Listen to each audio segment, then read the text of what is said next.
There's moments in my life where I feel terrible, where I've done something wrong, or I've something, or just failed, and I just feel terrible. And I always think when I do have that feeling, like, God, this feeling, why can't I feel great? Why can't I just feel awesome right now? Well, because it didn't go well. And this is like the psychic reminder. This is that jolt of energy that's letting you know, like, hey, you went on a wrong path. You tanked this, you crashed that, you did wrong. Like, you're supposed to feel like so that you don't do it again. Yeah.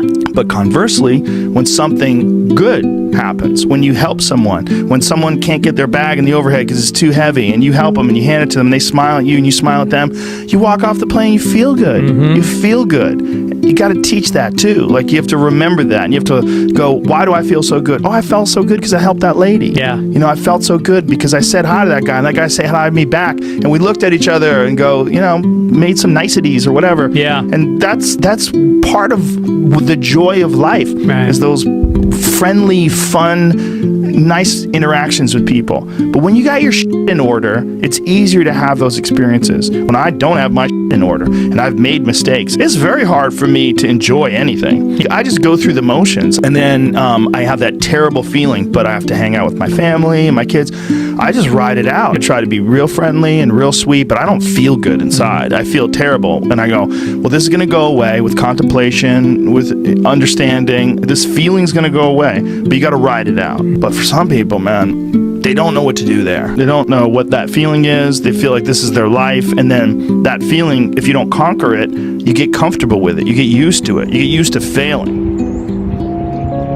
We all have a narrative of our lives, and you can choose that narrative. It's that simple. That's basically what behavioral therapy tells you, is that it's all a projection. Everything in your life is a projection. You know, you say, I have these attributes, I've accomplished these things, or you can say, I lack these things, and I f***ed up these things. And you can live your life putting that energy out to people, and it's as simple as just literally sitting down and thinking about how you want to see yourself. The most important conversation I ever had is with myself. And the shit I was telling myself was so tough, it was so wrong, it was so misguided. And other people start to write that dialogue for you also. And it starts to be what you say to yourself every single day. And I started creating a whole nother warfare, a whole nother battle started becoming. I was like, oh, hang on a second, Goggins. You have these tools. You have these tools. Your life was basically the perfect grounds for training for where you need to go in your life. All the beatings, all the bullying, all the, you going through learning disabilities, all the struggles. It was the absolute perfect training ground for you to go to where you need to go.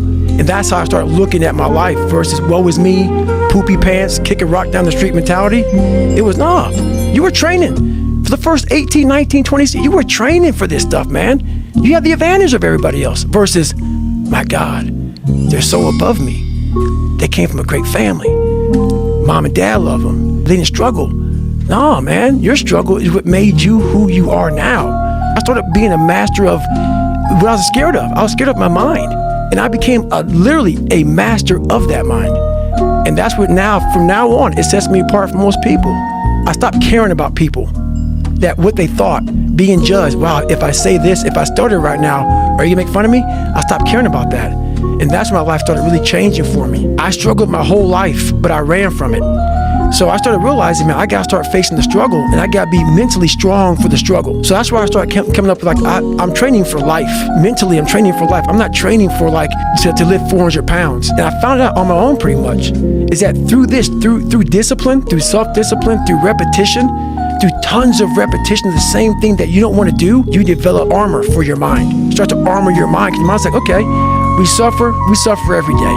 It's what we do. We do stuff that sucks every day, so then when the suck stuff comes, you're ready for it.